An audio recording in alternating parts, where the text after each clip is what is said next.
একটি ঘটনা লেজেন্ড আকারের। এটি বাংলাদেশের একটি বিশেষ স্থাপনার সাথে জড়িত। যুগ যুগ ধরে বহু মানুষের মুখে মুখে এই ঘটনাটি প্রচলিত রয়েছে বলে আমরা জানতে পেরেছি। এই ঘটনাটি আমাদেরকে যিনি পাঠিয়েছেন ওনার নাম শাকিল আহমেদ। ওনার বাড়ি টাঙ্গাইল জেলার সখীপুরের ক্যাপ্টেন মোড়ে। ওনার পাঠানো একটি ঘটনা এর আগেও আমরা প্রচার করেছি। উনি মূলত বিয়ে করেছেন নোয়াখালীতে। তো নোয়াখালীতে উনি যেখানে বিয়ে করেছেন, তো ওনার স্ত্রীর নানা বাড়ি যেখানে, এটা হচ্ছে চাটখিল উপজেলায়। চাটখিল উপজেলার একটি বিশেষ জায়গা, অনেকে ওই জায়গাটিকে একটা সময় মিয়াজি বাড়ির পুকুর নামে চিনতেন। ওই পুকুরকে ঘিরে রয়েছে রহস্য। ঘটনাটির সময়কাল অনেক আগের। ওই সময়ে ওই এলাকায় বিশুদ্ধ পানির কিন্তু সংকট ছিল। মানুষ পুকুরের পানির উপর নির্ভরশীল ছিলেন। তো সমস্যা যেটা হলো সেটা হচ্ছে ওই পুকুরে নাকি পানি থাকতো না। বৃষ্টি হোক যাই হোক, ওই পুকুরে পানি পড়ার সাথে সাথে মনে হতো নিচ থেকে এই পানি কেউ শুষে নিয়েছে। কি শীত, কি বর্ষা, কি শুকনো, কি গরম, সব সময় এই পুকুরের মাটি ফেটে চৌচির অবস্থায় থাকতো। বর্ষাকালেও সেখানে পানির ছিটে ফোটাও দেখা যেত না। এরকম সমস্যা যে হচ্ছে, এটার কারণ কি, এটা কেউ বুঝতে পারতো না। পুকুরে পানি না থাকার কারণে মিয়াজি বাড়ি সহ আশেপাশে যে ঘরবাড়িগুলো রয়েছে তাদের তীব্র পানি সংকট ছিল। এই কারণে অন্যত্র আরেকটি পুকুর তারা খনন করলে সেখানে পানি ওঠে, কিন্তু এখানে পানি উঠতো না। কিন্তু কেন কেন এই পুকুরে পানি ওঠে না? ওনারা বিভিন্নভাবে দোয়া করিয়েছেন হুজুর ডেকে, কোনোভাবেই কাজ হচ্ছিল না। একটা সময় বড় একজন বুজুর্গ ব্যক্তি এসে সেখানে দোয়া করেন সম্মিলিতভাবে। এলাকার যারা গণ্যমান্য ব্যক্তি ছিলেন, আরও যারা ছিলেন, সোজা কথা প্রত্যেক বাড়ির লোকজনই ওই দোয়া অনুষ্ঠানে উপস্থিত ছিলেন।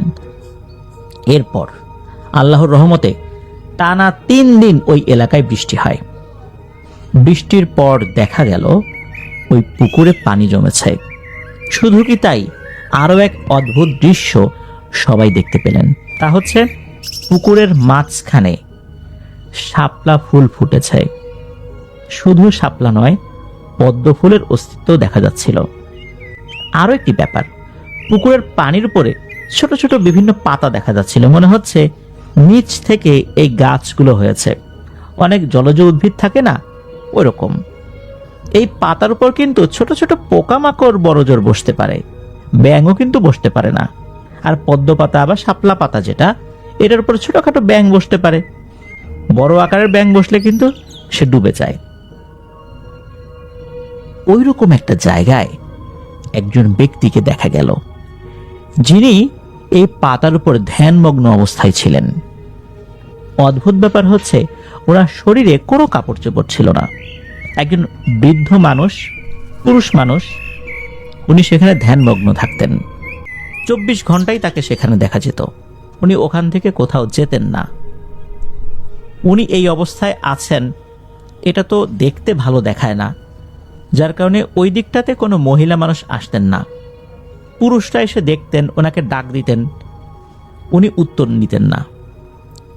যেহেতু উনি ধ্যানমগ্ন অবস্থায় থাকতেন, মাঝে মাঝে দেখা যেত যে উনি ওই ছোট ছোট পাতার উপরই অনায়াসে সিজদা দিচ্ছেন, নামাজ পড়ছেন ওই অবস্থাতেই।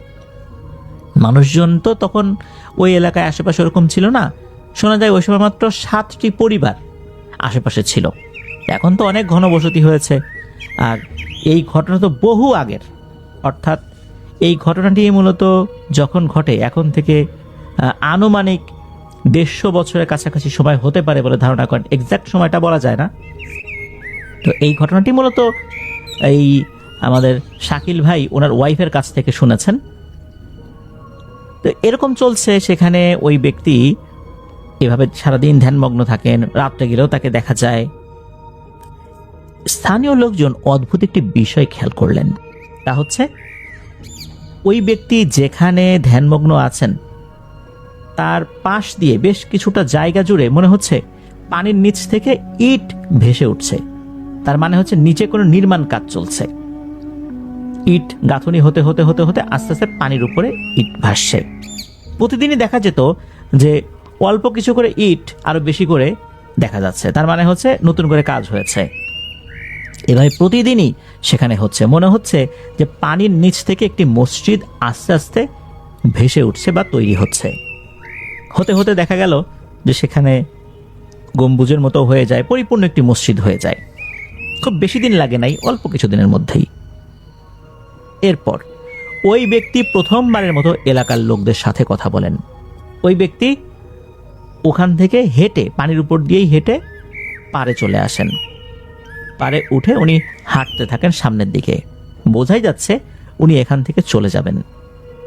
চলে যাবার জন্য যখন হাঁটা শুরু করলেন, আশেপাশে বিভিন্ন মানুষজন ওনাকে দেখছিলেন। দিনের বেলাতেই কিন্তু উনি চলে যাচ্ছেন। প্রথমবারের মতো উনি ইশারা দিয়ে কিছু মানুষকে ডাকলেন।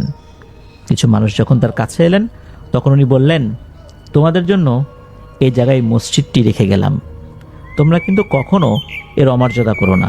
এখানে এমন কোনো কাজ করো না যা অপরাধ। এখানে কেউ চুরি করবে না, এই জায়গাটা কেউ নষ্ট করবে না। এই বলেই উনি ওখান থেকে চলে যান। তবে লোকজন দেখছিলেন উনি যেদিক দিয়ে হাঁটছিলেন, হাঁটতে হাঁটতে উনি নদীর দিকে চলে গেলেন এবং সবার সামনেই নদীর পানির উপর দিয়ে উনি হাঁটতে হাঁটতে কোথায় যেন হারিয়ে গেলেন। ওনাকে পরবর্তীতে আর কোথাও দেখা যায়নি। তো এই যে মসজিদটা, এই মসজিদটাতে উনি বলেছিলেন যে 5 ওয়াক্ত নামাজ পড়তে হবে। এলাকাবাসীর দায়িত্ব এটা থাকলো সবাই যেন এখানে এসে নামাজ পড়ে। তবে এরকম একটা মসজিদ এইভাবে রহস্যময় একটা ভাবে তৈরি হয়ে গেল, এটা তো মানুষের মধ্যে একটা ভীতি সৃষ্টি করেছিল। ভীতি, কৌতূহল সবকিছু ছিল, তবে ভক্তি শ্রদ্ধার কোনো অভাব ছিল না। আস্তে আস্তে একজন দুইজন করে ওই মসজিদে গিয়ে সালাত আদায় করতে শুরু করলেন। এরপর দেখা গেল অনেক মানুষই সেখানে এসে নামাজ আদায় করতে থাকেন। সমস্যা দেখা দিত ভোরবেলা। ফজরের আজান যিনি দিবেন, উনি আসতে সহজে সাহস পেতেন না, মানে সাহসে কোলাতো না আর কি। কেন কোলাতো না, এর পেছনে আরেকটা কারণ রয়েছে। তা হচ্ছে তাহাজ্জুদের নামাজের জন্য একটা আজান হয়। এই আজানটা আমাদের দেশে ওভাবে প্রচলিত না। মধ্যপ্রাচ্যের বিভিন্ন দেশগুলোতে তাহাজ্জুদের নামাজের আজান হয়। তো ওখানে নাকি জিনেরা অনেক ভোরবেলা তাহাজ্জুদের নামাজের আজান দিত। তখন আশেপাশে যে সমস্ত ঘরবাড়ি ছিল তারা সেই আজানটা শুনতে পেতেন। আবার দেখা যেত ফজরের আজান কেউ দিতে আসেনি, কিন্তু ফজরের আজানের সময় হয়ে গেছে, তখনও ফজরের আজানের ধ্বনি ভেসে আসতো। কে আজান দিয়েছে পরবর্তীতে তাকে খুঁজে পাওয়া যায় না। একজন আরেকজনকে প্রশ্ন করত, কোনো ব্যক্তিকেই খুঁজে পাওয়া যেত না যে কে আজান দিয়েছে। তখন তারা বুঝতে পারলেন যে এখানে অনেক পরহেজগার জিনেদের আনাগোনা রয়েছে, যারা এখানে আসেন, তাহাজ্জুদের সালাত আদায় করেন, ফজরের নামাজ পড়েন, অন্যান্য নামাজে হয়তো বা শরীক থাকে, তো ওনারা তো আর বুঝতে পারেন না। তো এভাবে কিন্তু মসজিদটা আস্তে আস্তে আবাদ হয়ে যায়। তো ওখানে কিন্তু সবাই এই মসজিদের সম্মান রক্ষার্থে যথেষ্ট সচেতন। এটা কিন্তু এখনো রয়েছে। ওই মসজিদে কিন্তু কোনো ধরনের অপকর্ম করা নিষেধ। 2টি ঘটনা চালু আছে। তা হচ্ছে একজন ব্যক্তি, ওই ব্যক্তি বহু বছর পর ওই মসজিদের যেই দান বক্স, সেখান থেকে কিছু টাকা চুরি করেছিলেন।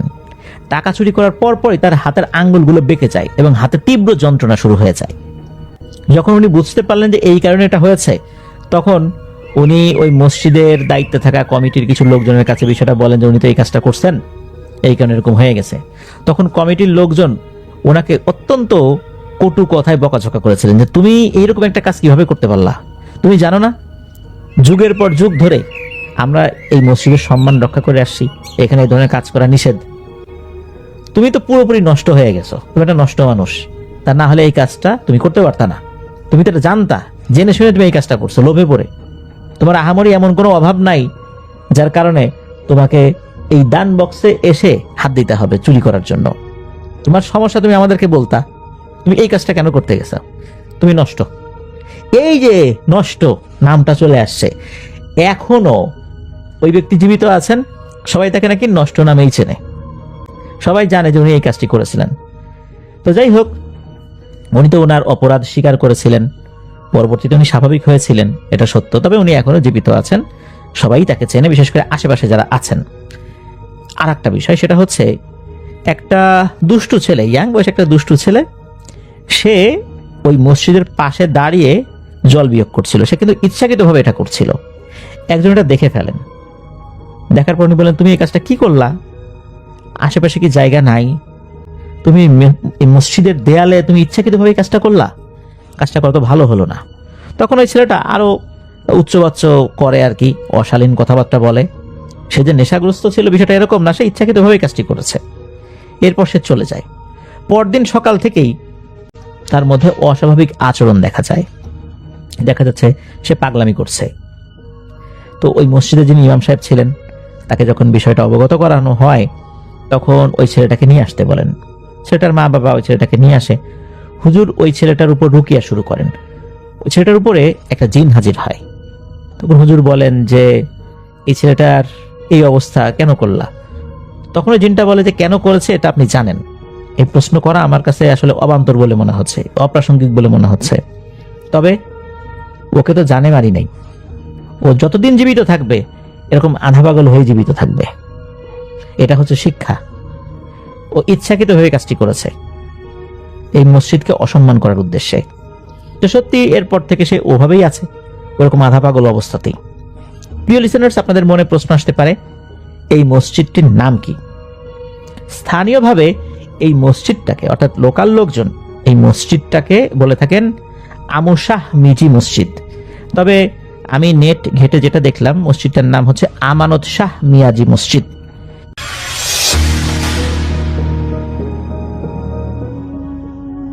এই ঘটনাটি আমাদেরকে যিনি পাঠিয়েছেন তার নাম মুন্না নীল। ওনার বাড়ি নীলফামারী জেলার কিশোরগঞ্জ উপজেলার চাঁদখানা ইউনিয়নের নগরবন্দ গ্রামে। ঘটনাটি ওনার নিজের সাথেই ঘটে যাওয়া। 2016 সালের শেষ দিকে, ডিসেম্বর মাসের দিকে, ওনার বাবা চাকরির সুবাদে চলে আসেন গাজীপুরে। পরিবার নিয়ে উনি গাজীপুরে শিফট হন। তবে সেখানে এই মুন্না ভাইয়ের লেখাপড়াতে ব্যাঘাত হতে পারে এই চিন্তা করে তাকে পাঠিয়ে দেওয়া হয় নীলফামারীতে তার নানার বাড়িতে। তো দাদার বাড়ি কিশোরগঞ্জ উপজেলায় হলেও নীলফামারী সদর উপজেলাতেই কিন্তু তার নানার বাড়ি ছিল। নানার বাড়িতে থেকে লেখাপড়া করবেন এমনটাই সিদ্ধান্ত হয়। উনি 2017 সালের শুরুর দিকে লোকাল একটি কিন্ডার গার্ডেন স্কুলে ক্লাস 3-তে ভর্তি হন। সেখানে উনি ক্লাস 5 পর্যন্ত লেখাপড়া করেন। 2020 সালে ক্লাস 6-এ নীলফামারী সরকারি উচ্চ বিদ্যালয়ে উনি ভর্তি হন। নানার বাড়ি থেকে এই স্কুলের দূরত্ব 10 থেকে 12 কিলোমিটার। প্রতিদিন আসা যাওয়া করা ক্লাস 6-এর একটা বাচ্চা ছেলের জন্য নিঃসন্দেহে অনেক কঠিন ব্যাপার। আর ওনার যে স্কুল, সেই স্কুলে কিন্তু হোস্টেলও ছিল। স্কুলটা প্রতিষ্ঠিত হয় অনেক আগে, ব্রিটিশ পিরিয়ডে, কিন্তু এই যে হোস্টেলটা প্রতিষ্ঠিত হয়েছিল 2001 সালে। 4 তলা বিশিষ্ট একটা হোস্টেল। ওই হোস্টেলের সবাই সিট পেত না, শুধু যাদের বাড়ি দূরে তাদেরকেই সেখানে অ্যালাউ করা হতো। তো ওনার যেই রুম, এই রুমটা ছিল 3 তলাতে। 3য় তলার 2 নাম্বার রুমে ওনাকে থাকতে দেওয়া হয়। লেখাপড়া চলছে, সবকিছু ঠিকঠাক, আল্লাহর রহমতে কোনো সমস্যা নাই। এভাবে কিন্তু উনি ক্লাস 6, 7, 8, 9, 10-এ উঠেছেন। আর ঘটনাটি ঘটে মূলত 2025 সালের 18ই রমজানে। সেখান থেকেই শুরু, অর্থাৎ এই 2025 সালের রমজান মাসের ঘটনা এটা। উনি কিন্তু ছোটবেলা থেকেই ক্রিকেট খেলার প্রতি ব্যাপক একটা নেশা তৈরি করেছিলেন, আগ্রহের একটা জায়গা তৈরি করেছিলেন। খেলতে পারতেনও ভালো, তবে উনি মূলত উইকেট কিপারের দায়িত্বে থাকতেন। পিছনে এই যে বল কিপিং করে যারা, তো এই কাজটা উনি করতেন। দেখা যেত যে বল যদি পেছন দিকে চলে যেত, এটা নিয়ে আসার দায়িত্বটা ওনার উপরেই পড়তো। বিভিন্ন সময় তো খেলাধুলা করেছেন, এক একজন এক এক রকম ভাবে বলটা ব্যাট দিয়ে হিট করে, এক এক জায়গায় যায়, ফিল্ডাররা নিয়ে আসে। ওনাকে কিন্তু সেভাবে যেতে হতো না। হ্যাঁ, যেতে হতো, মাঝে মাঝে যেতে হতো। এই যে এতদিন ধরে খেলছেন, তেমন কোনো সমস্যা কিন্তু হয়নি। তো ওনাদের যে হোস্টেলটা, এই হোস্টেল পেছন সাইডে আসলে কেউ যেতে চাইতো না, নর্মালি কারো যাওয়ার প্রয়োজনও হতো না। পেছনটা বেশ জঙ্গল টাইপের আর কি, ওখানে কেউ যেতেও না, প্রয়োজনও হতো না। উনি কিন্তু কখনোই এই এত বছরে পেছন দিকটাতে যান নাই। তবে ওনার যে রুমটা ছিল, এই রুমে ওনার যেই বিছানাটা ছিল এটা উত্তর দক্ষিণ বরাবর ছিল। রুমের যেই জানালা এটা কাচের ছিল, সেখান দিয়ে কিন্তু ওই জঙ্গলটা দেখা যেত। রাতের বেলা তো হর হামেশাই নজর পড়তই, জানালাটা খোলাও রাখতেন গরমকালে বাতাস আসার জন্য, কিন্তু কখনো কিন্তু কোনো প্যারানর্মাল সমস্যা ওনার সাথে হয়নি। এখন ওই সময় যখন খেলছিলেন তখন হয় কি, যিনি ব্যাটসম্যান ছিলেন উনি আসলে বেশ কবজিতে জোরওয়ালা মানুষই ছিলেন বলতে হবে। এমনভাবে বলটা হিট করেছেন, ওই বলটা 4 তলার উপর দিয়ে পেছনে গিয়ে পড়ে। এরকম কিন্তু কখনো হয়নি, সাধারণত যত জোরেই আঘাত করা হোক 4 তলার উপর দিয়ে পেছনে গিয়ে পড়বে এমনটা ইতোপূর্বে হয়নি। এখন সবার তো আর একরকম শক্তি থাকবে বিষয়টা এরকম না, হয়তো সে পেরেছে। আর এটাও অস্বাভাবিকও কিছু না, যেহেতু বলটা পেছন দিকে চলেই গেছে, বলটা তো আনতে হবে। ওনারা কিন্তু রমজান মাসে আসরের নামাজ পড়ে অল্প কিছুক্ষণ খেলতেন, এরপর ইফতার করার জন্য চলে আসতেন। প্রতিদিনই তো খেলতেন, তার রমজান মাসে ওইভাবেই ওনারা খেলতেন, ওভাবে মেনটেন করতেন সময়টা। এই সাইডটা ছিল ওনার পেছন দিকে, এই জন্য সবাই বলছে যে এই মুন্না যা বল নিয়ে, বল নিয়ে। মুন্না ভাই তো বল আনতে যেতে চান না, কেননা ওই জায়গাটা আসলে মানুষ শূন্য, তো কেউ যেত না, জঙ্গলের মতো। উনি বললেন যে আমি একা একা যাবো না, আমার সাথে লোক লাগবে। কেউ আর যেতে চায় না, বলে না তোকেই আনতে হবে, উনিও যেতে চান না। এইভাবে বেশ কিছুক্ষণ কথা কাটাকাটি হওয়ার পর উনি চিন্তা করলেন ধুর যাই তো, কি হবে, নিয়ে আসি। বলটা উনি আনার জন্য ওই দিকটাতে গিয়েছেন। তখন তো সন্ধ্যা লাগে না, ইফতারের আরো বেশ কিছুক্ষণ আগে, আসরের ঠিক পর পর। আলো তখন বেশ ভালোই ছিল, উনি অনায়াসেই বলটা খুঁজেও পেয়ে যান। উনি যখন বলটা হাত দিয়ে উঁচু করেছেন তখনই মনে হলো ওনার শরীরটা কেন যেন একটু ভার হয়ে গেল, শরীরটা মনে হচ্ছে কেঁপে উঠল হঠাৎ করে। ওনার কাছে মনে হলো উনি এমন একটা জায়গায় আছেন, এই জায়গাটা মনে হচ্ছে কোন একটা কবরস্থানের মতো, উঁচু উঁচু জায়গা মনে হচ্ছে আশেপাশে রয়েছে। আসলে বিষয়টা তো এরকম না, এই জায়গা তো উনি জানালা দিয়ে সবসময় দেখেন। হঠাৎ করে ওনার কাছে এমনটা মনে হয়, উনি দ্রুত ওখান থেকে চলে আসেন, আবার খেলা শুরু করেন। কিছু সময় খেলার পর ওনারা ইফতার করার জন্য আবার হোস্টেলে চলে যান। ইফতার করেন, মাগরিবের নামাজ পড়েন, এরপরে কিছুক্ষণ লেখাপড়া করেন, আবার এশার নামাজ তারাবি এটার জন্য চলে যান। তো সবকিছু শেষ করে রাতের খাবার খেয়ে শুয়ে পড়েছেন। তাড়াতাড়ি শুয়ে পড়তে হবে, সকাল সকাল উঠতে হবে, বলতে সাহরি করতে হবে, এই জন্য ওনারা মোটামুটি তাড়াতাড়ি শুয়ে পড়েছেন। উনি যখন শুয়ে পড়েছেন তখন ওনার রুমে কিন্তু মাত্র একজন ছিল। ওনাদের ওই রুমটাতে 3 জন ছিল, সবসময় 3 জন থাকতো, তবে একজন ওই সময় অনুপস্থিত ছিল, তার নাম হচ্ছে রিশাদ, যে 9ম শ্রেণীতে পড়তো। আর ওনাদের ব্যাচে একজন পড়তো, তার নাম হচ্ছে আবু বকর। এই আবু বকরটা ছিল, রিশাদ বাড়িতে চলে গিয়েছিল। এই আবু বকর কিন্তু তখন ঘুমাচ্ছিল, মুন্না ভাইও ঘুমাচ্ছিলেন। হঠাৎ করে মুন্না ভাই চোখ খোলেন, কেন জানি ওনার ঘুম ভেঙে যায়। উনি হালকা হালকা একটু ঘুমে আসছিলেন, সেটাও চলে যায়, ওই ভাবটা, তন্দ্রাচ্ছন্ন ভাবটা চলে যায়। উনি চোখ খুলে দেখতে পান যে একটা নারী অবয়বের মতো কিছু একটা, চুল মনে হচ্ছে বাতাসে ভাসছে, চোখ দুটো দেখা যাচ্ছে, বড় বড় চোখ। ওই জিনিসটা কি করলো, সোজা বাতাসে ভেসে এসে ওনার 2 হাত চেপে ধরলো। হাত চেপে ধরে ওনার ঘাড়ে এমন একটা কামড় বসালো, প্রচন্ড যন্ত্রণা ওনার হচ্ছিল, যন্ত্রণায় কুকড়ে উঠলেন, উনি চিৎকার দিয়ে উঠলেন। এই চিৎকারে ওনার পাশে যেই আর একটা বেড রয়েছে আবু বকর, তার ঘুম ভেঙে যায়। সে তাড়াতাড়ি উঠে লাইট জ্বালায় যে ঘটনা কি হলো। তখন কিন্তু এই মুন্না ভাই তাকিয়েই ছিলেন, এমনটা না যে উনি ঘুমাচ্ছিলেন, ঘুমের ভেতরে উনি দুঃস্বপ্ন দেখেছেন, বিষয়টা এরকম না। তখন এই আবু বকর দিকে, আরে মুন্না ভাই কি হয়েছে? উনি বলেন যে না, মনে হয় দুঃস্বপ্ন দেখছি না কি, কেমন কি মনে হইলো। আবার লাইট বন্ধ করে 2 জন শুয়ে পড়েন। কিছুক্ষণ পর হঠাৎ করে ওনার কাছে মনে হয় ওনার পাশে কেউ শুয়ে আছে, একই বেডে। আর নিঃশ্বাস ছাড়ছে, গরম নিঃশ্বাস ওনার ঘাড়ে এসে পড়ছে। উনি তাকানোর সাহস করছেন না। সাহস করে কি মনে করে একটা সময় তাকাতে বাধ্য হলেন। কোন এক অজানা আকর্ষণে উনি তাকিয়ে ফেলেন। তাকিয়ে এবারও উনি দেখতে পান একটা নারী অবয়ব ওনার পাশে শুয়ে আছে। আর ওই জিনিসটা তাৎক্ষণিক শূন্যে ভেসে ওঠে, আবারও ওনার উপর আক্রমণ করতে উদ্যত হয়। এবারও উনি চিৎকার করে ওঠেন। এই যে আবু বকর, সে রুমের লাইট জ্বালায়, বলে, কি হয়েছে রে ভাই, কি হয়েছে, সমস্যা কোনো? উনি বলেন যে কি যেন একটা মনে হচ্ছিল আমার সাথে হচ্ছে। তখন এই আবু বকর বলে যে, ভাই দোয়া দুরূদ পড়ে শুয়ে থাকেন, আল্লাহর রহমতে কোনো সমস্যা নেই। তো উনি দোয়া দুরূদ পড়েছেন, ঘুমানোর চেষ্টা করছেন, ঘুম তো আসতে চায় না। ওই রাতের মতো কোনোভাবে রাতটা পার করেন। সাহরির ডাক কখন আসবে, কখন সবাই উঠবে, ডাকাডাকি করবে, এই জন্য তো সাহরি করে ফজরের নামাজ পড়ে আবার কিছুটা সময় ঘুমিয়ে নিয়েছেন। পরের দিন অন্যান্য দিনের মতো অতিবাহিত হয়। ওই দিনও খেলাধুলা করেছেন, তবে ওই দিন কিন্তু আর পেছন দিকে বলটা যায়নি। ইফতার করেছেন, ইফতারের পরে কিছু সময় বন্ধু বান্ধবদের সাথে গল্প গুজব করেছেন। এরপর তারাবি এটা পড়েছেন। রাতের বেলা খাবার খেয়ে যখন ঘুমাতে গিয়েছেন, তখন বাধে এক বিপত্তি।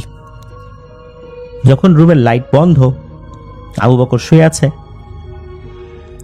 ওনারও হালকা হালকা ঘুম আসছে, পুরোপুরি ঘুম তখনও আসেনি। হঠাৎ করে উনি দেখেন যে ওনার রুমের মধ্যে 4 থেকে 5টা অবয়ব, মনে হচ্ছে এগুলো বোরখা টাইপের কোনো কিছু পরা, নারী অবয়ব এটা বোঝা যাচ্ছে, এবং হাতে ধারালো ছুরি জাতীয় কোনো জিনিস আছে।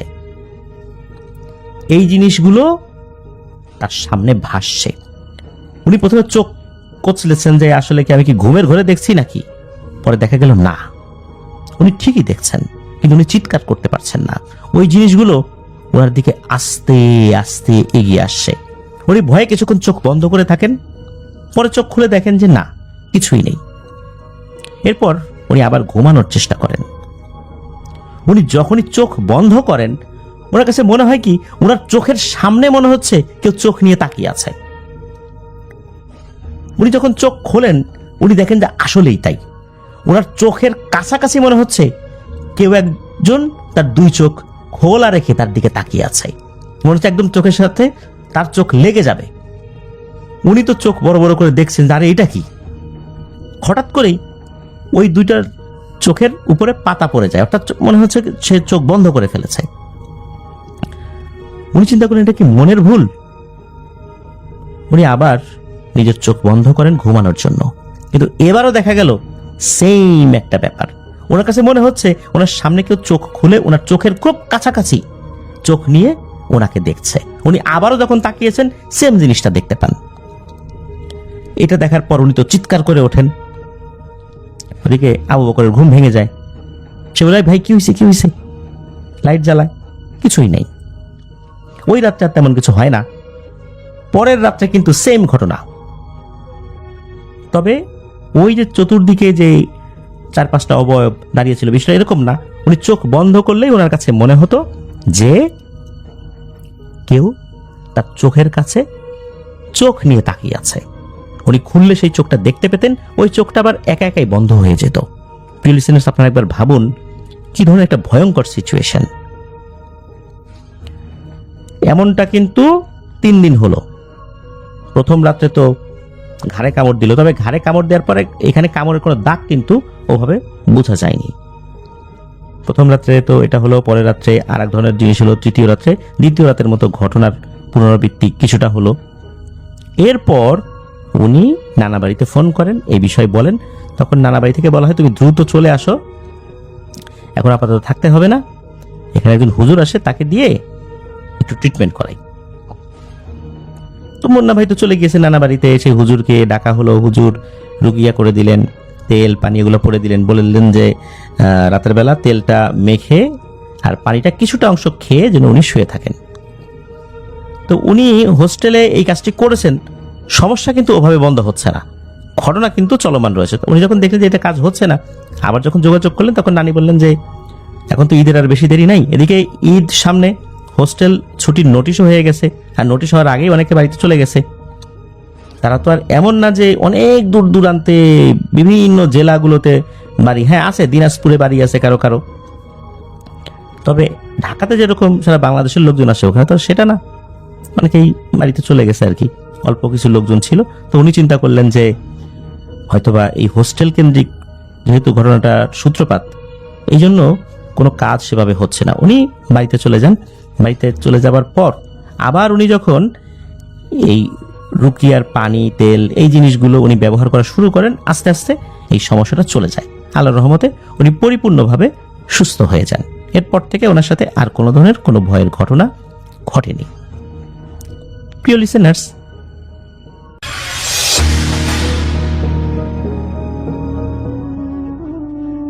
আসসালামু আলাইকুম ভাইয়া, কেমন আছেন? আশা করছি ভালো আছেন এবং ভালো দলে আছেন। ভাইয়া, মসজিদ এটা এমন জায়গা যা পৃথিবীর সবচেয়ে শান্ত জায়গাগুলোর মধ্যে একটি জায়গা, কিন্তু যদি কোনো ইমাম সাহেব নিজেই বলেন এক রাতে তিনি মসজিদের ভেতরে এমন কিছু দেখেছিলেন যার কথা মনে পড়লে সে আজও তার শরীর কেঁপে ওঠে। আজকের ঘটনা পাঠিয়েছেন একজন ইমাম সাহেব মানুষ। আজকের ঘটনা বহু বছর আগের। তিনি বলেন সেদিন রাতে তিনি ভেবেছিলেন একজন মুসল্লি তাহাজ্জুদের নামাজের সময় এখানে নামাজ পড়তে আসছে, কিন্তু ফজরের নামাজের আগে তিনি বুঝতে পারেন যে ব্যক্তি তার পিছনে দাঁড়িয়ে নামাজ পড়ছিল সে আসলে মানুষ ছিল না। পাঠিয়েছেন মাওলানা আবু তাহের সাহেব, সুনামগঞ্জ থেকে। 2017 সালের ঘটনা। আমি তখন একটি গ্রামের জামে মসজিদে নামাজ পড়াই। মসজিদটি ছিল প্রায় 80 বছরের পুরনো। দিনের বেলাতে মুসল্লিতে ভরা থাকতো, কিন্তু ইশারের পর পুরো এলাকা প্রায় ফাঁকা হয়ে যেত। মসজিদের পিছনে ছিল পুরনো কবরস্থান। গ্রামের বয়স্ক লোকেরা প্রায় বলতেন, হুজুর রাতের বেলা একা বেশি সময় থাকবেন না। আমি এসব কথায় খুব একটা গুরুত্ব দিতাম না। এক শীতের রাতে এশার নামাজ শেষ করে সবাই চলে যায়, আমি থেকে যাই মসজিদে, কারণ পরদিন জুমার খুতবার প্রস্তুতি নিতে হবে। রাত বাড়তে থাকে, 11টা, 12টা, 1টা, এভাবে পুরো মসজিদ যেন নিস্তব্ধ হয়ে যায়। হঠাৎ দরজার বাহিরে কারো হাঁটার শব্দ পেলাম, ধাপ ধাপ করে। আমি প্রথমে মনে করেছিলাম যে হয়তো কোনো মুসল্লি আসছে, কিন্তু এত রাতে সাধারণত কেউ আসে না। কিছুক্ষণ পর মসজিদের দরজা ধীরে ধীরে খুলল।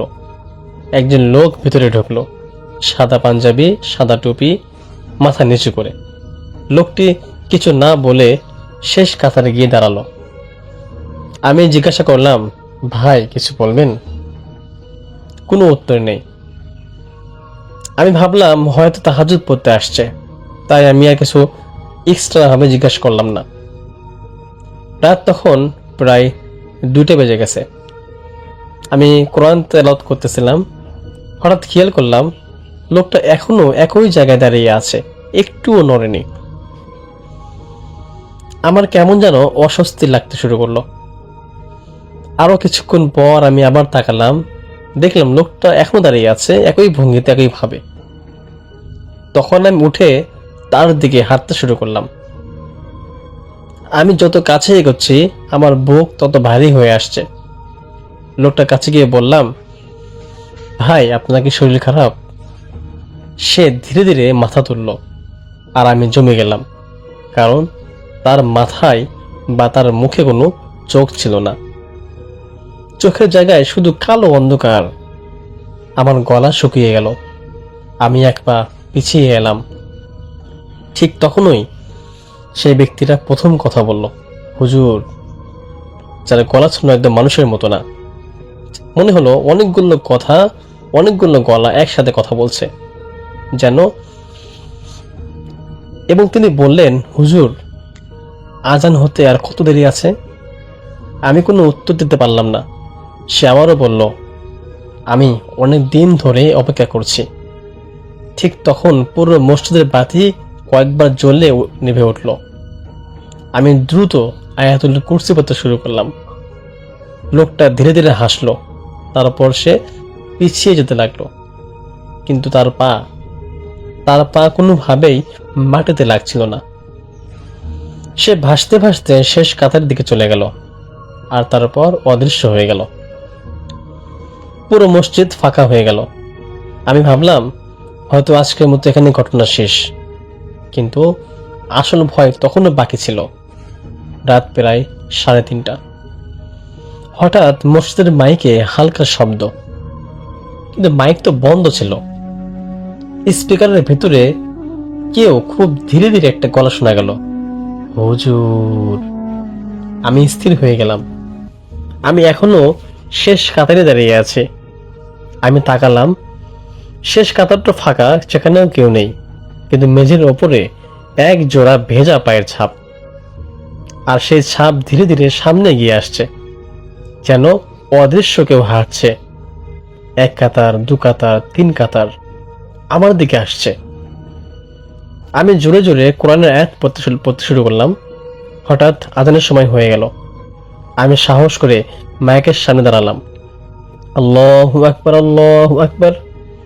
যখন আমি আজানের প্রথম শব্দ চলার সঙ্গে সঙ্গে পুরো মসজিদ কেঁপে উঠল, আর সেই পায়ের ছাপগুলো এক মুহূর্তেই অদৃশ্য হয়ে গেল। ফজরের নামাজের পর আমি ঘটনাটা গ্রামের কয়েকজন বয়স্ক মানুষকে বললাম। তখন একজন বৃদ্ধ লোক চুপচাপ বললেন, 40 বছর আগে একজন অচেনা লোক এই মসজিদে আসছিল। ফজরের নামাজের অপেক্ষায় ছিল সে, কিন্তু আজান হওয়ার আগেই তার মৃত্যু হয়ে যায়। তারপর থেকে মাঝে মাঝে শেষ কাতারে একজন মুসল্লিকে দেখা যায়। সে নাকি এখনো ফজরের নামাজে অপেক্ষা করছে। আজও যখন আমি ফজরের আজান দেই, মাঝে মাঝে মনে হয় শেষ কাতারে কেউ একজন দাঁড়িয়ে আছে, মাথা নিচু করে অপেক্ষাও করছে আজানের।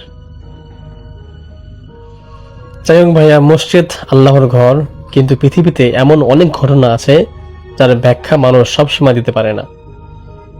আর যদি কখনো গভীর রাতে কোনো ফাঁকা মসজিদে যান আর শেষ কাতারে কাউকে দেখেন দাঁড়িয়ে থাকতে, তাহলে ভালো করে তাকাবেন, কারণ সে হয়তো আপনার মতো একজন মুসল্লি নাও হতে পারে। আজকের মতো এতটুকুই। দেখা হচ্ছে পরবর্তী কোনো এপিসোডে।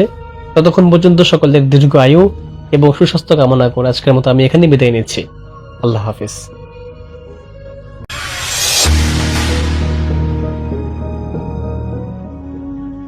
আমি চলে যাব শরীফ আহমেদের পাঠানো ঘটনায়। তিনি এটি তার নানাবাড়ির একটি ঘটনা আমাদের সাথে শেয়ার করেছেন।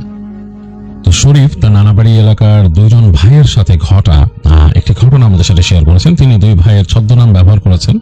এক ভাইয়ের নাম তিনি লিখেছেন কামাল, আরেক ভাইয়ের নাম লিখেছেন ইসমাইল। এবং এই 2 ভাইয়ের সাথে একটি ঘটনা ঘটে। তিনি আমাকে রিকোয়েস্ট করেছেন আমি যেন আমার মতো করে ঘটনাটা আপনাদের কাছে শেয়ার করি। তো কামাল আর ইসমাইল তারা 2 ভাই ছিল এবং তারা ওইখানে একটা গৃহস্থ পরিবারের সদস্য ছিল। তাদের পরিবারটা গৃহস্থ পরিবার। তারা মোটামুটি ওখানে কৃষি কাজ করে তাদের দিনপাত করতো, আর কিছুটা মাছ ধরার উপরে তারা ডিপেন্ডেন্ট ছিল। কারণ কামালের নানাবাড়ি যে এলাকাটা, সেটা দেখা যাচ্ছে বেশ খানিকটা মানে নদী নির্ভর জায়গা।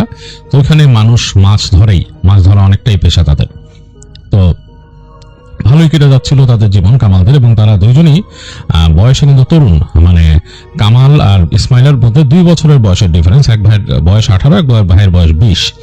এবং তারা 2 জনই বাবার এই কৃষিকাজে বেশ সহযোগিতা করে। তো বেশ ভালোই সময় কেটে যাচ্ছিল তাদের। খুব সুন্দর তাদের গ্রাম, সেখানে একেবারেই সুন্দর, যেটাকে সুজলা সুফলা শস্য শ্যামলা বলে সেরকম একটা জায়গা। মানে একেবারে সবুজের ছাওয়া চারিপাশে, এবং নদী আছে সুন্দর করে, এবং খুব ভালো সময় কাটায় তারা 2 ভাই সেখানে। তাদের কাজের ফাঁকে আড্ডা দেয়, তাদের মতো বসে থাকে, এরকম একটা ভালো সময় তারা কাটাতো সেখানে। তো এরকম একটা জায়গায় হঠাৎ করে বন্যা আসে, এবং বন্যাটা আসলে তখন পুরো দেশব্যাপী হয়, এবং সেই বন্যায় অনেক কিছু ডুবে যায়। এটা আর 90-এর দশকের ঘটনা। 90-এর দশকের ঘটনা, সম্ভবত 98 সালে। তখন এই বন্যাতে সবকিছু ডুবে যায়, বিভিন্ন জায়গায় ডুবে যায়, এবং বেশ ব্যাপকভাবে ক্ষতিগ্রস্ত হয়। এবং সেই কামালদের যে বাড়ি ছিল সেটা ছিল একটা উঁচু জায়গায়, মোটামুটি বেশ উঁচু জায়গায় বাড়ি ছিল। কিন্তু উঁচু জায়গায় বাড়ি থাকা সত্ত্বেও তাদের এই টিনের বাড়িটি ডুবে যায়। তো তাদের বাসার এমন একটা অবস্থা হয়েছিল যে তারা যেহেতু উঁচু জায়গায় বাসা, তারপরও তারা ঠিকমতো ওখানে থাকতে পারছিল না। তাদের যে চৌকির গোড়া পর্যন্ত পানি এসে পড়ছিল, মানে পুরো চৌকি ডুবে না, বাট চৌকির পায়াগুলো পানিতে ডুবে গিয়েছিল। এবং কামালদের বাসায় তখন কামালের বাবা, মা এবং কামালের নানা ছিল কামালদের সাথে, এবং তারা সবাই বেশ কষ্টে ছিল। তো কামালের নানা বেশ বৃদ্ধ মানুষ, তিনি খুব কষ্ট পাচ্ছিলেন এখানে, এবং তারা কনস্ট্যান্টলি ভয়ে ছিলেন যে কখন পানি উঠে যায় আরো। এর মাঝে তারা একটা কাজ করেন, তাদের ওইখানে নৌকা নিয়ে ঘুরে তাদের তাদের যে গ্রামের কাছেরই মানুষজন, তারা একটা হাইল্যান্ড আবিষ্কার করেন। সেই জায়গাটা হাইল্যান্ড মানে একটু উঁচু আর কি, তাদের নর্মাল যে বসবাসের যে জায়গা সেখান থেকে একটু উঁচু, কিন্তু সেই জায়গাটা আসলে গাছগাছালিতে ছাওয়া, অনেক মানে বনাঞ্চল টাইপের জায়গা, অনেক গাছগাছালি, বেশ নিবিড় বনের মতো, এবং সেটার এক সাইডে বেশ অনেকটা ম্যানগ্রোভ ফরেস্টের মতো আর কি। এবং সেখানে পানি আবার ওঠে আবার নেমে যায়, এরকম একটা অবস্থা, বেশ উঁচু। এবং তারও পাশে একটা কবরস্থান আছে, বেশ পুরনো কবরস্থান। তো ওই জায়গাতে গ্রামের মানুষরা অনেকেই তাদের জিনিসপত্র যেগুলো নষ্ট হয়ে যাবে বা পানিতে ডুবে যায়, মানে তাদের ক্ষতিগ্রস্ত হয়, তারা ওইরকম জিনিসপত্র এনে ওখানে উঁচু জায়গাটা স্টোর করেন। কামালটাও তাদের জিনিসপত্র কিছু রেখেছিল ওইখানে, এবং ওইটাই ছিল তাদের একমাত্র চিন্তার ব্যাপার যে পানি যদি হঠাৎ উঠে যায় তারা যাতে ওইখানে যেয়ে আশ্রয় নিতে পারে, এরকম একটা অবস্থা। তো একদিন রাত এরকম সময়, তো ওই সময় আসলে ঘুমের কোনো অবস্থা নাই, সবাই ভয় পায়, কারণ এরকম দুর্যোগময় মুহূর্তেও নাকি ডাকাত পড়তো, ডাকাতরা এসে ডাকাতি করতো। তো সবাইরই ভয় আছে, এর জন্য পালা করে সবাই পাহারা দেয়। কামাল ইসমাইল দুই ভাইও পালা করে রামদা নিয়ে তারা বসে থাকে রাতের বেলা, যে যদি ডাকাত আসে এরকম। তার বাবা ঘুমায়, আবার তার বাবা যখন জাগে তখন দুই ভাইয়ের এক ভাই ঘুমাতে যায়, এরকম পালা করে তারা ঘুমায়। এর মাঝে মানবেতর জীবন, কারণ এই যে পানি উঠে গেছে তাদের বাসা থেকে, মানে চোখের থেকে নামলেই পানি, মানে হাঁটুর উপরে পানি চলে যায়, প্রায় হাঁটুর কাছে পানি চলে আসে, এবং সেই চৌকিও আবার তারা ইট দিয়ে উঁচা করে রাখছিল। তো তার নানার অবস্থা খুবই খারাপ, একে তো বৃদ্ধ মানুষ, অসুস্থ, সে নড়াচড়া করতে পারে না, খুব খারাপ অবস্থা। তার মাও মন খুব খারাপ তার বাবার জন্য, এরকম অবস্থা। এবং এমন একটা অবস্থা যে তাদের যে প্রকৃতির ডাকে সাড়া দিত, নৌকায় করে চলে যেতে হয় দূরে কোথাও, সেখানে গিয়ে তাদের একটা ছোট নৌকা ছিল, সেই নৌকাটা খুব বড় না, মানে খুব ছোট একটা নৌকা, যেহেতু তারা মাছ ধরতো আর কি, এই জন্যই নৌকাটা থাকে তাদের। তো সেখানে দিয়ে তারা যে আসতে হয় আর কি। এবং তাদের রান্না এবং খাবারের যে প্রিপারেশন, আনুষঙ্গিক ব্যাপার স্যাপার, সেটাও তারা নৌকার মধ্যেই করতো। এবং তাদের মানে এটা খুব কষ্টের একটা জীবন ছিল। তাদের যে টুকিটাকি তারা রেশন যা কিনে আনতে পারতো বা নিয়ে আসতে পারতো, যে পাড়ে গেলে দেখা যেত অনেকে সাহায্য দিয়ে যেত, সেগুলো তারা এনে এনে রাখতো। এখন কোনো উপায় নেই, তারা সমৃদ্ধ গৃহস্থ, তারপরেও তাদেরকে এগুলো নিতে হতো রিলিফের জিনিস, কারণ বন্যা হয়েছে, কোনো তো উপায় নেই, কোথাও কিনতেও পাওয়া যায় না ওরকম আশেপাশে খুব একটা। যাই হোক, এগুলো তারা সেই চৌকের উপর রাখতো। আবার বাসার শুকনো কিছু আসবাব তারা রেখে আসছিল সেই যে হাইল্যান্ড, যে কবরস্থানের পাশে। এবং ওইখানে যে মানুষ কেন উঠে নেই, মানুষ উঠলে দেখা গেছে যে গ্রামের সবাই যেটা উঠতো, এখানে পপুলেশন হতো না, কারণ এটা একটা ছোট্ট দ্বীপের মতো, এবং সেখানে মানুষের ভেতরে মানুষের একটা গন্ডগোল লাগতো। সেই জন্য এখানে একটা ছোট্ট মাচানের মতো করে সেখানে একজন মানুষকে তারা পাহারায় রাখতো, এবং তাদের প্রত্যেকেরই কিছু জিনিসপত্র এখানে রেখে আসছিল। তো এরকম অবস্থায় একদিন রাত, ওই দিন বিকেল থেকে গুড়ি গুড়ি বৃষ্টি শুরু হয়েছে, এবং এই বৃষ্টি আসাতে সবাই ভয় পেয়ে গেছে, কারণ তারা জানে যে বন্যা শুরু হয়েছে অতিবৃষ্টির কারণে। বৃষ্টি হচ্ছে, তাদের ভয় শুরু হয়েছে, কারণ পানি আরো বাড়বে। যে তার 2 দিন আগে পানি একটু টানা শুরু করছিল, সামান্য নামছিল কয়েক ইঞ্চি। তো বেশ ভয় পেয়েছে তারা বৃষ্টিতে, এবং খুব বাতাস হচ্ছে, মনে হচ্ছে একটা নিম্নচাপের মতো। তো খুব টেনশনে আছে তারা, এবং খুব বিরক্ত অবস্থা। তাদের নৌকাটা বাসার বাইরে বাঁধা, এটা পানিতে উঠতেছে নামতেছে, উঠতেছে নামতেছে, এরকম একটা অবস্থা। রান্না বাড়ি যা করে ওখান থেকে করে। এরকম অবস্থায় হঠাৎ করে ওই দিন কামাল আর ইসমাইল বসা ছিল বাইরে, মানে গেটের দরজার কাছে বসে আছে, এবং বৃষ্টির ঝাপটা মুখে লাগতেছে, দুই ভাই বেশ বিপর্যস্ত। এই সময় তার মা চিৎকার করলো ঘরের ভেতর থেকে। কি হচ্ছে, মা চিৎকার করতেছে কেন? তাড়াতাড়ি গেল, দেখলো তার বাবাও ওইখানে তার মায়ের পাশে, এবং তার নানার বিছানা যেটা ছিল চৌকির কাছে, তার নানা দিয়ে দেখে যে তার নানার মুখ দিয়ে ফেনা ভাঙতেছে, কঠিন অবস্থা। কি অবস্থা?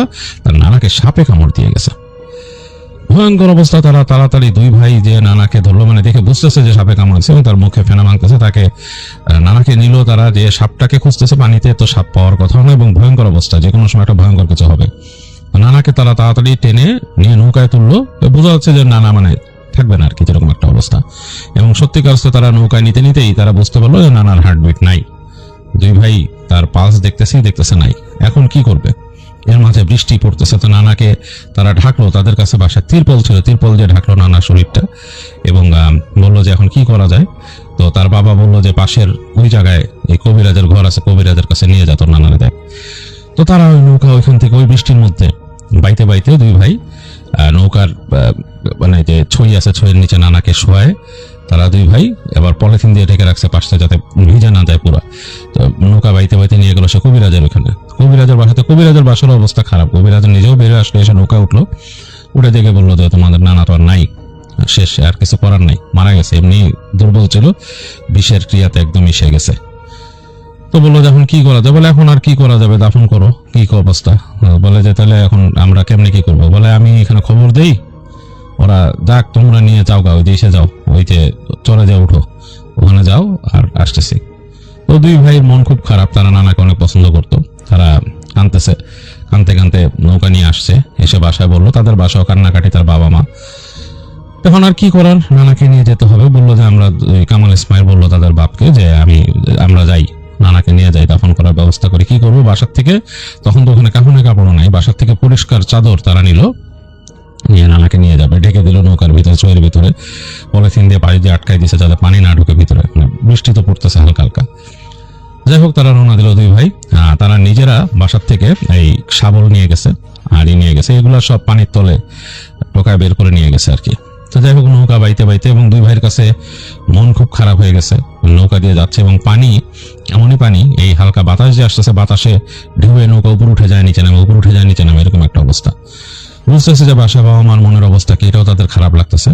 তো নৌকা নিয়ে যেতে যেতে যেতে এক সময় তাদের চোখ পড়লো যে সেই যে চর এসে পড়ছে, চরে গেছে। চরটাকে তারা যেহেতু এখানকার মানুষ দেখে চিনতে পারছে এইভাবে, বাইরের মানুষ কিন্তু আসলে ফট করে এই চর ডিটেকে করতে পারতো না রাতের বেলা, এবং যেহেতু বন্যা চারিদিক ডুবে আছে একদম।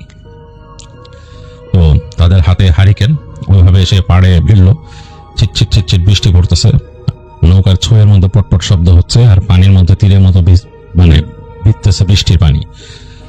একটা অন্যরকম একটা অবস্থা, মানে দেখে কামাল ইসমাইলের কাছে মনে হচ্ছে যে এটা একটা অপার্থিব জগৎ।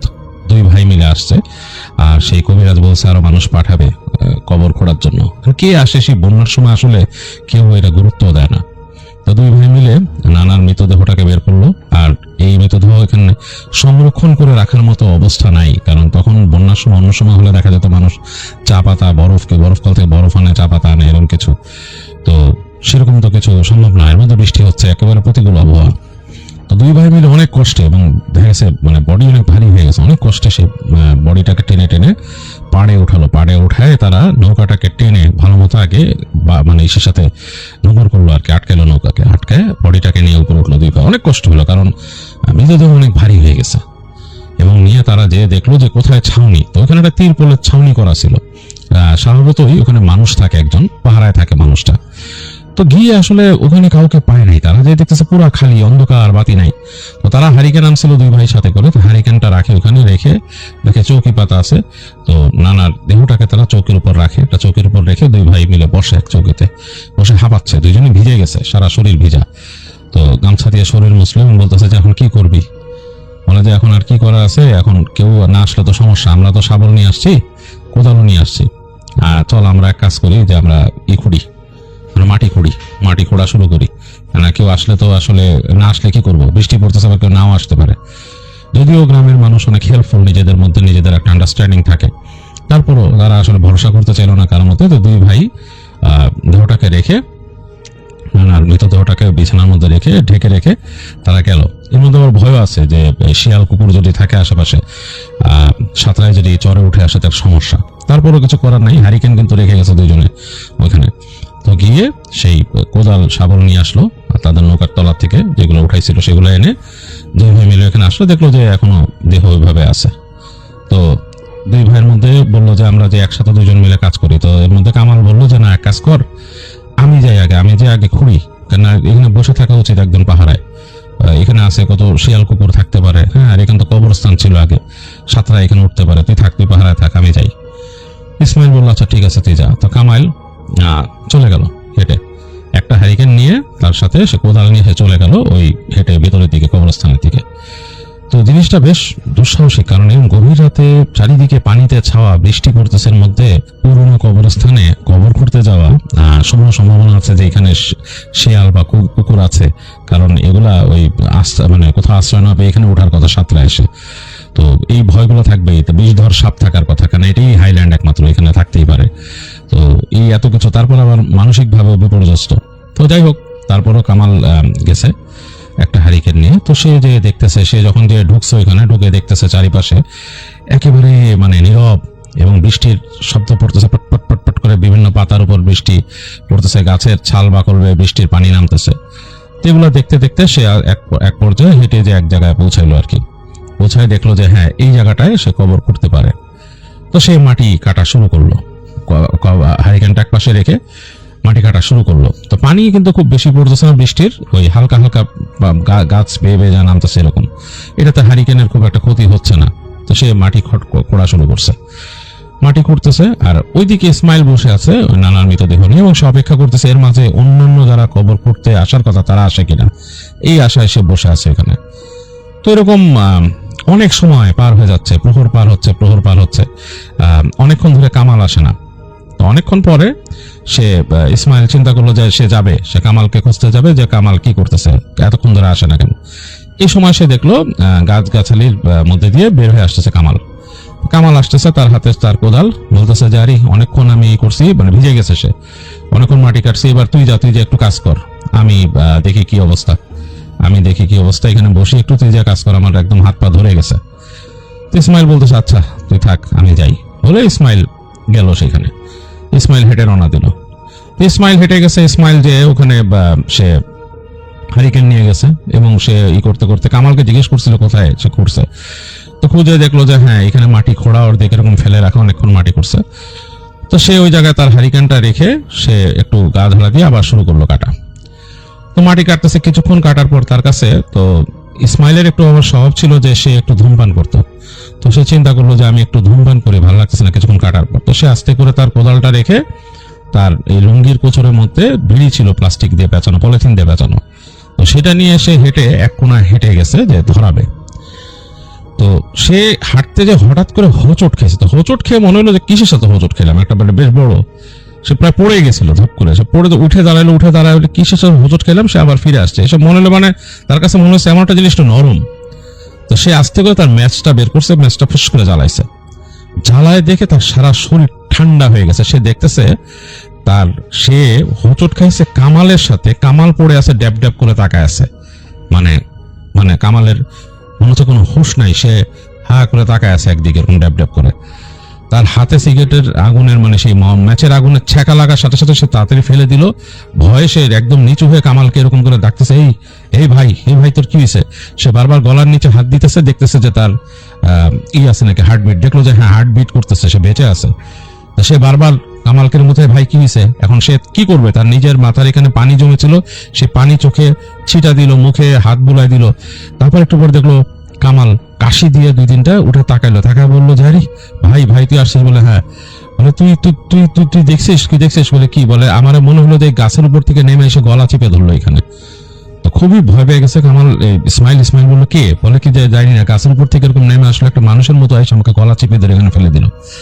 তো তখন ইসমাইল বললো যে আচ্ছা কি হলো আমি জানি না, চল দেখি। তো সে তাড়াতাড়ি কামালকে টেনে তুলে সে হাঁটা দিল, দৌড়াইলো, মানে সে গাছের ওখান থেকে। কি ব্যাপার, এটা ঘটনা কি, এটা তো ভৌতিক একটা ব্যাপার। তো দৌড় দিয়ে 2 ভাই আসতেছে, এসে যখন নাকি ওই গাছপালার ভিতর থেকে বেরোয় দেখতেছে যে তার নানা ওইখানে, তার নানার যে বডিটা ওখানে পড়ে আছে, এবং সেটার কাপড় সরায় সেখানে কে জানি মুখ দিয়ে রাখছে, একটা মানুষের মতো অবয়ব। আর সেখানে হারিকেন যেটা ছিল, সে হারিকেনটা কিন্তু নিভানো। তারা দেখতেছে কিসে, তাদের হাতে যে হারিকেন আছে সেটার আলোতে, সেই আলো দিয়ে পড়ছে, সেই আলোতে দেখতেছে তারা যে নানার ওই কাপড় সরাকে মুখ দিয়ে রাখছে। এইখান থেকে চিৎকার করে উঠলো ইসমাইল, মানে গালি দিয়ে উঠে সেইখান থেকে মানে খুঁজতেছে কি মারবে ওদিকে। তো শেষ পর্যন্ত না পেয়ে হাতের শাবলটাকে সে সোজা করে ধরে ছুঁড়ে মারলো। সে শাবল নিয়ে গেছিল হাতে করে, শাবলটাকে সে ছুঁড়ে মারলো একদম বর্ষার মতো করে ছুঁড়ে মারছে। শাবলটা উড়ে গিয়ে কিছু দূর পড়লো, ওইখানে তো পড়ে নাই চোখের কাছে, এবং শাবলটা পড়ার সাথে সাথে মনে হলো শট করে লাফ দিয়ে কোনো শব্দ না করে সেই জিনিসটা, মানে মানুষটা, সেই মানুষের মতো অবয়বটা অদৃশ্য হয়ে গেলো গাছের ফাঁকে। মানে পিছনের যে তাদের যেখানে বডিটা রাখা ছিল তার পিছনে যে ঝোপ গাছের ফাঁক সেখান দিয়ে মানে অদৃশ্য হয়ে গেল। তো দৌড় দিয়ে আসলো এবং কামালটা ফেলেই আসছিল ইসমাইল দৌড়ে। কামালও কোনো মতে আসলো, মানে হাঁপাইতে হাঁপাইতে এসে তারা দেখলো যে যে তার নানার যে তারা পেঁচায় রাখছিল যে কাপড়টা দিয়ে সেটাকে খুলে ফেলছে। খুলে ফেলে মানে ওখানে একটা জায়গায় একটু রক্তাক্ত, তাতে ভয় পেয়ে গেলো। তারা তার চেপে ধরে রাখলো, কাপড়টা করে তারা পুরো ঢাকলো। ঢেকে দুই ভাই যখন কি করবে, দোয়া পড়তেছে দুইজনে। প্রচন্ড ভয় পেয়েছে দুইজনে, প্রচন্ড ভয় পেয়েছে এবং দোয়া পড়তেছে। সাথে করে একটা হারিকেন নিয়ে আসছিল তারা, তো সেই হারিকেনটা রাখা তাদের থেকে একটু সামনে, সেটার আলো হালকাভাবে জ্বলতেছে। আর তাদের কাছে মনে হচ্ছে যে মাটি কাটার শব্দ পাচ্ছে তারা, সেই যে ইসের ভেতরে খট খট খট খট খট খট করে শব্দ হচ্ছে সেই দূর থেকে। তো দুই ভাই ভয়ে একদম মানে মুষড়ে গেল, মানে তাদের আসলে কোনো রকম সেন্স নাই, তারা ভয় পেতেছে এবং মনে হচ্ছে যে কি দেখছে, এটা দূর থেকে কি দেখলো ইসমাইল বলতে পারতেছে না। আর কামাল ভয় পাচ্ছে যে তাকে কি ধরছিল এবং বেহুশ করে ফেলছে গলা চেপে ধরে। তো দুই ভাই একেবারে মানে মুষড়ে গেছে আর কি। তো এরকম সময় হঠাৎ করে তারা দেখলো যে গাছের ফাঁক দিয়ে কিছু একটা তাকাচ্ছে তাদের দিকে, যেটার মানে চোখ দুটা দেখা যাচ্ছে, একেবারে ঘনঘনে আলোর মতো দুটা চোখ তাদের দিকে তাকায় আছে দূর থেকে। বেশ ভয় পেল দুই ভাই, কিন্তু ইসমাইল এখানে সাহস করে চিন্তা করলো যে না, এইভাবে করলে তো হবে না, মানে কঠিন অবস্থা। সে ভাবলো, মানে তার হঠাৎ করে সাহস অনেক বেড়ে গেল। সে দোয়া পড়ে আল্লাহর নাম নিয়ে দৌড় দিয়ে গেল, হাতের যে শাবলটা পড়ছিল শাবলটা তুলে ওদিকে চলে গেল। সে দৌড়ে যেয়ে সে চিৎকার করতে করতে শাবল নিয়ে সে চিৎকার করতেছে এবং তার চিৎকার মনে হচ্ছে দূর পর্যন্ত ছড়া যাচ্ছে। তো সে দেখলো কিছু নাই এবং সে পাগলের মতো হয়ে গেছে আসলে ভয় পেয়ে, তার কোনো নাই। তো এক সময় সে অনেকক্ষণ পর ক্লান্ত হলো চিৎকার করতে করতে, তখন বুঝলো যে আসলে এটা একটা মানে ভয়ের ব্যাপার, এটা আসলে আমি এরকম করে উইন করতে পারবো না। তো সে দোয়া পড়তে পড়তে ওখানে বসে পড়ে চিন্তা করতেছে আমি কি করব। তো এই সময় সে দূর থেকে খেয়াল করতেছে যেখানে যে হারিকেন রাখা ছিল সেখানে অল্প আলোতে তার ভাই মনে হলো যে ওখানে পড়ে আছে, মানে সেই তার নানার পাশেই পড়ে আছে। তো সে আস্তে আস্তে দোয়া পড়তে পড়তে গেল, যে দেখে যে তার ভাই আসলে মনে হয় বেহুশ হয়ে গেছে বা ক্লান্ত হয়ে গেছে, তার আসলে হুঁশ নাই। তো তাতে ভাইয়ের কাছে গেল, যে ভাইয়ের হার্টবিট দেখলো, মানে তাকায় মানে হাত ধরে দেখলো যে হ্যাঁ শ্বাস আছে। সেও ভাইয়ের পাশে বসে পড়লো, বসে দোয়া পড়তেছে। এই সময় তার কাছে মনে হলো তার নানা আস্তে আস্তে হাসতেছে। তার কাছে মনে হলো যে নানার হাসি শুনলো, খুব খ্যাক খ্যাক খ্যাক খ্যাক করে হাসি দিছে তার নানা। সারা শরীরের রোম দাঁড়ায় গেল ইসমাইলের। ইসমাইল চিন্তা করতেছে যে আমি কি শুনতেছি, এটা আমি কি ঠিক জিনিস শুনতেছি নাকি। সে খেয়াল করলো তার নানা মনে হলো একপাশে কাত হলো খানিকটা। ভয়ের চোটে ইসমাইল আসলে মানে একদম মানে তার মানে আর কোনো মানে সেন্স নাই। সে জোরে জোরে দোয়া পড়া শুরু করছে এবং চিল্লায় চিল্লায় দোয়া পড়তেছে। সে চিন্তা করতেছে যে এখন কি করব। এই সময় শব্দ পেল যে মানুষজন মনে আসতেছে। ইসমাইল তাকালো, যেদিক দিয়ে মানুষের শব্দ পেয়েছে, তাকায় দেখে যেখানে তারা নৌকা রাখছিল সেদিক দিয়ে উঠে আসতেছে মানুষ, মনে হচ্ছে কথাবার্তা শোনা যাচ্ছে। তারপর সে খেয়াল করলো যে সেখান দিয়ে 3 জন লোক উঠে আসছে তাদের গ্রামের সাথে মৌলভী সাহেব। তো মানে দম ছেড়ে বাঁচলো ইসমাইল এবং ইসমাইল ওখান থেকে চিৎকার করে ডাকা শুরু করলো এবং তারা সবাই আসলো। এখানে আসার পর দেখলো যে তারা এরকম আছে। এখানে জিজ্ঞেস করলো কি হয়েছে, তো ইসমাইল বললো যে এরকম এরকম ব্যাপার, এখানে আসার পরেই ঘটছে। তো জিনিসটা মানে খুব ভয়ের ব্যাপার ছিল এবং তারা সবাই শুনে মৌলভী সাহেব বললো যে এখানে দুষ্ট জিন আছে, এইখানে দুষ্ট জিন আশ্রয় আছে এবং তারা এখানে থাকে আর এই বন্যার জন্য এখানে আশ্রয় নিছে। যাই হোক, আগে দোয়া পড়ে নেই, দোয়া পড়ে আর এর মধ্যে ওকে গোসল করাই তোমার নানার দেহটাকে। তো যাই হোক, তারা পানি নিয়ে আসলো নদীর থেকে। যে ইসমাইলের এখন সাহস বাড়ছে এবং দেখা গেলো কামালকেও তারা মানে পাশের চকিতে শোয়ায় ভালো মতো পানি টানি ছিটায় শোয়ায় রাখছে। কামালের একটা হুঁশ আসছে এবং কামালের গলার মধ্যে 2টা দাগ, এরকম মানে মনে হচ্ছে কেউ চেপে ধরছিল যে গলা, সেই দাগ সেরকম তার ঠিক মতো আসতেছে না। তো তার হুঁশ আসছে, তাকে পানি দিয়ে বসে রেস্ট নিতে। তো তার নানাকে তারা তারপরে সেই পানি দিয়ে গোসল করাইলো, সেই মৌলভী সাহেব গোসল করাইলো, সাথে একজনকে নিয়ে করায়। তিনি বললেন যে এবার আমরা ওনাকে দাফন করব। তো দাফন করতে যখন নিয়ে যাচ্ছে সবাই মিলে, তারা ওইখানে 4 জন, কিন্তু ওই 3 জন আর ইসমাইল আর কামালকে শোয়ায় রেখে আসছে। তখন মনে হলো তাদের দিকে ইট পড়তেছে, একদম ঠাস ঠাস করে ইট পড়তেছে, গাছগাছালির মধ্যে থেকে দিক থেকে এসে ইট পড়তেছে, মানে প্রচন্ড মানে ভয়ঙ্কর অবস্থা। ঠাস ঠাস করে ইট পড়ে, এদিক দিয়ে ইট পড়ে, ওদিক দিয়ে ইট পড়ে, ভয়ঙ্কর অবস্থা। মৌলভী সাহেব বললো যে তোমরা করো না। তিনি দোয়া পড়া শুরু করলেন। দোয়া পড়তে পড়তে একসময় নিয়ে আসলেন যে জায়গায় কবরটা অর্ধেক পড়ে গেছিল তারা, সে জায়গায়। তো তিনি দেহটাকে পাশে রাখলেন, রেখে বললো বাকি 2 জনকে তোমরা বাকি কাজ শেষ করো। আর তিনি কন্টিনিউয়াসলি দোয়া পড়তেছেন। তো তিনি যখন দোয়া পড়তেছেন, বাকি 2 জন মিলে সে কবর করলো এবং ইসমাইলও পাহারা দিচ্ছে মৌলভী সাহেবের সাথে। তো তারা কবর করে ফেললেন এবং তারপরে মৌলভী সাহেব বললেন যে এখন জানাজার নামাজ পড়বো, তোমরা দাঁড়াও। তো তিনি জানাজার নামাজের জন্য করলেন, নিয়ত করলেন এবং জানাজার নামাজ পড়লেন। তো যখন নামাজটা শেষ হয়েছে তখন দেখা গেল যে এই যে এতক্ষণ যে ইট পোড়াপড়ি গুলো ছিল আশেপাশে সেগুলো কমে গেল। তো তারপরে তারা ওই কবরের মধ্যে মৃতদেহকে নামাইলেন। মৃতদেহকে যখন নামাইছেন কবরে, এই সময় চিৎকার করে দূর থেকে দেখলো কামাল দৌড় দিয়ে আসতেছে এবং উদ্ভ্রান্তের মতো তার মানে অবস্থা দেখে মনে হচ্ছে সে একটা পাগল। সে দৌড়ে আসতেছে এবং হাতে লাঠি এবং সে মারতে আসছে একদম, মানে সে মনে হলো যে ইসমাইলকে মারবে, এরকম একটা অবস্থা আসছে। একদম ইসমাইলের উপর ঝাঁপ দিল ওই পাশ থেকে, মানে একেবারে মানে কবরের এই সেট থেকে ঝাঁপ দিল ইসমাইলের উপরে। ইসমাইলও তাড়াতাড়ি তার ভাইয়ের দুই হাত ধরে তার ভাইকে ফেলে দিয়েছে, চেপে ধরছে এবং সাথে সাথে বাকি যে তারা ছিল তারাও চেপে ধরছে তার ভাইকে এবং সে ছুটতেছে না। সে বারবার বলছে খেয়া ফেলামো, কামাল বলতেছে। ইমাম সাহেব সাথে সাথে বললেন যে ওকে মানে দোয়া পড়তে হবে, দোয়া পড়ে ওর এখান থেকে তাড়াইতে বলে জিনে আসর করছে। তো তিনি বললেন ইসমাইলকে ধরে রাখতে, কামালকে ধরে রাখতে বলছে ইসমাইলকে। ইসমাইল ধরে রাখছে চেপে, আর ইমাম সাহেব দোয়া পড়া শুরু করেন কপালে হাত দিয়ে। আর বাকি দুজনকে বললেন তোমরা কবর দেওয়া শুরু করো, মাটি করা শুরু করো। তো ইসমাইলের প্রচন্ড কষ্ট হচ্ছিল কামালকে মানে চেপে ধরে রাখতে, কারণ কামালের শরীরে এত শক্তি বলার মতো না। আর ইমাম সাহেব যেহেতু কপাল চেপে ধরে দোয়া পড়তেছেন, এই কারণে কামাল শুধু ছটফট করতেছে বাট ছুটতে পারতেছে না, বিভৎস চেহারা করে চিৎকার করতেছে। তো একসময় ওরা মাটি দিয়ে ফেলছে, মোটামুটি মাটি দিয়ে ফেলছে এবং তারপরে দেখা গেল যে কামালও শান্ত হয়ে গেল। তারপরে কামালকে নিয়ে তারা উঠে নিয়ে গেল, নিয়ে যে সেই চৌকিতে শোয়ায় ইমাম সাহেব তাকে রুকাইয়া করা শুরু করলেন। এবং সেই রুকাইয়ার পর্যায়ে তিনি জানতে পারলেন এই কামালই কথা বলছে। কামালের মধ্যে বেশ ভয়ঙ্কর ছিল নাকি, এরকম রাতের বেলা, গভীর রাতের বেলা যেহেতু মানে ভয়ঙ্কর লাগছে, কামাল উঠে বসে কথা বলতেছিল অন্যরকম ভয়েসে, মানে তার কণ্ঠটাকে চাপায় বলতেছিল যে এটা আমার জায়গা, এই কবরস্থান আমার, এইখানে আমি থাকি, আমার মতো আমি খাই, এখানে তোরা কেন আসছস থাকতে, এরকম অনেক কিছু বলতেছিল। তো যাই হোক, তো সেই ইমাম সাহেব তাকে বলেন যে এখানে ছেড়ে যায়, ছেলেকে ছেড়ে যাবি এবং ছেলের উপর কোনো প্রভাব রাখবি না, এই জায়গায় মানুষকে বিরক্ত করবি না, তোরাও এখানে আসছস, আশ্রয় নিয়েছস, আমরাও এখানে আশ্রয় নিয়েছি, সুতরাং কেউ কাউরে সমস্যা করবি না, তোরা এখানে সমস্যা করবি না। যাই হোক, ইমাম সাহেব নাকি অনেক দোয়া দরুদ পড়েন এবং তার মতো তিনি রিচুয়াল করেন এবং তারপর এক সময় ওটা ছেড়ে যায় কামালকে। তারপর ইমাম সাহেব বলেন যে আমাদের এখান থেকে চলে যেতে হবে, আর দাফন তো হয়ে গেছে, এখন আর কিছু করার নেই, দোয়া দরুদ পড়ছি আমরা, পড়ে তারপর তারা সবাই মিলে ওখান থেকে ব্যাক করে। তো কামাল একদম দুর্বল ছিল, সে আসলে চলতে পারতেছিল না। তো ইসমাইলের সাথে অন্য একজন নৌকায় চলে আসে, আর ওই তিনজনের মধ্যে দুইজন আর সেই মৌলভী সাহেব সবার একটা নৌকায় ওঠে এবং তারা দোয়া পড়তে পড়তে ব্যাক করে। তো খুবই ভয় পাচ্ছিল রাস্তার মধ্যে, তারা মনে হচ্ছিল যে তাদেরকে কেউ দেখতেছে বা ফলো করতেছে এরকম। তো এরপরে তারা যখন নাকি চলে আসার পর তার মতো চলে যায়, তো কামাল আর ইসমাইলদের বাসায় নাকি রাতের বেলা, এরপরে বন্যার মধ্যে পানি আসলে আস্তে আস্তে নেমে গেছে, কিন্তু রাতের বেলা মনে হতো যে কেউ এসে ডিস্টার্ব করতো। আগে কামাল ইসমাইল দুই ভাই পাহারা দেওয়ার সময় বেশ সাহসী হয়ে থাকতো, তো এরপরে আর কামালকে তারা পাহারা দিতে দেয়নি, কেন কামাল নাকি অন্যরকম হয়ে যেত।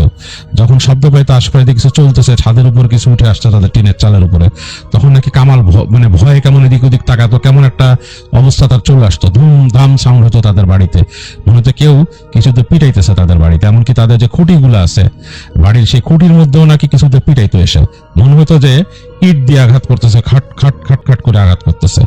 তো খুবই ভয় পেত তারা এই সিচুয়েশনটা।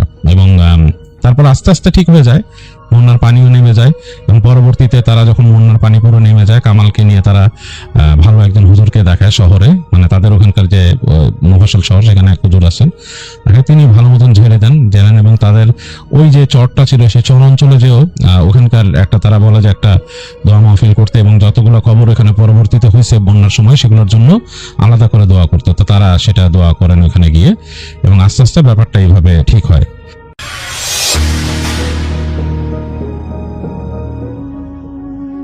এই ঘটনাটা অলমোস্ট আমি যদি হিসেব করি বেশ অনেক বছর আগে, যখন আমি ক্লাস 4 কিংবা 5-এ পড়ি, মানে একদম প্রাইমারি লেভেলের। এবং সবকিছু আমি এই যে আমি অনেক কিছু আছে যেগুলো মনে আছে, যেগুলো মনে নেই, বাট এই ঘটনাটা আমি কখনোই ভুলতে পারিনি। যে অনেক কিছুই মনে থাকে না রেগুলার লাইফে যেগুলো হয়, বাট এই ঘটনাটি এমনভাবে ঘটেছে যে আমি চাইলেও সেটা ভুলতে পারছি না।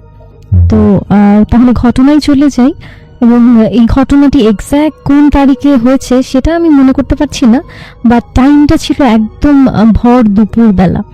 তো এমনিতে নর্মালি যে কোনো কেউ যখন হরর স্টোরিটা শেয়ার করে রাতের বেলা হয় সচরাচর, বাট আমার সাথে ঘটনাটা আসলে ঠিক দুপুর বেলা ঘটেছে। আচ্ছা, এখানে আমি একটু মিমকে যদি বলে নিতে চাই যে এই ইনসিডেন্টগুলো আসলে তুমি যেমনটা বললে যে সচরাচর রাতে হয়, ব্যাপারটা একদমই এমন নয়। ব্যাপারটা হয় যখন চারপাশ নীরব থাকে এবং মানুষের আনাগোনা কম থাকে, বিশেষ করে রাত 12টা এবং দুপুর 2টা-3টা, এই সময়টা যেমনটা ভর দুপুর, যখন মানুষ কিনা সবাই নিজের বাড়িতে থাকে এবং রাস্তাঘাট আশপাশ এই জায়গাগুলোতে মানুষের আনাগোনা কম থাকে, তখনই কিন্তু অশরীরদের অস্তিত্ব বিলীন হয়ে যায়, এমন কিন্তু নয়। একদমই তাই। এবং এই সময়টা এরকম ঠিক ভর দুপুর বেলা ছিল এবং তখন শুনশান। এবং আমি লিসনারদের জন্য আরো ক্লিয়ার করে বলতে চাই যে আমি তখন একদম একটা নির্জন একটা গ্রামে ছিলাম, একদম নর্মাল যেখানে কোনো মানুষজন নেই, একদম সেরকম একটা রাস্তা। অজপাড়া গা। হ্যাঁ, অজপাড়া গা। এবং সেখানে হচ্ছে আমি, আমার একটা বন্ধু ছিল। তো একবার হয়েছে যে আমরা দুপুরবেলা আমরা বাড়ি ফিরছিলাম, তো সেখানে আশপাশ শুনশান, কোনো দোকানপাট নেই। এবং সেটা বলছিলাম যে এখন থেকে অলমোস্ট 10-15 বছর আগের যেহেতু ঘটনাটা, তখন কিন্তু আরো মানে এখন যেরকম রাস্তাঘাটে রাতে দুপুরে সবসময় লোকজন থাকে, বাট তখন আসলে সেরকম কোনো লোকজনই ছিল না। তো আমরা দুপুরবেলা বাড়ি ফিরছিলাম, তো একটা দমকা বাতাস, প্রচন্ড বাতাস। এবং সেখানে বৃষ্টি নেই বা এরকম যে হয় না যে ঝড় বাদলে যেমন বৃষ্টি হয় তেমন কোনো কিছু নেই, বাট প্রচন্ড বাতাস, মানে বাতাসে সবকিছু, হ্যাঁ বাতাসে সবকিছু উড়িয়ে নিয়ে যাচ্ছে। বাতাসটা কি শুরু থেকেই ছিল না তোমরা পথ চলছো না, এমন একটা সময়? রাস্তা যে মানে হয় না যে অনেক জায়গায় থাকে যে ঘরবাড়ি থাকে, বাট ওই জায়গাটাতে কিছুই ছিল না। হ্যাঁ, গ্রামে বিস্তীর্ণ জায়গা এমন থাকে যে মেঠো পথ, হ্যাঁ, চারপাশে শুধু গাছ আমরা বা, ওই যে ধান ক্ষেত, হ্যাঁ রয়েছে। হ্যাঁ ধান ক্ষেত ছিল। হুম। এবং সেই ধান ক্ষেতটা এমন না যে শুকনো ধান ক্ষেতে লোকজন থাকে, বাট সেখানে একদম নর্মাল যখন ধান চাষ করা হয় একদম পানি কাদা থাকে, সেই টাইমটাতে আসলে ওই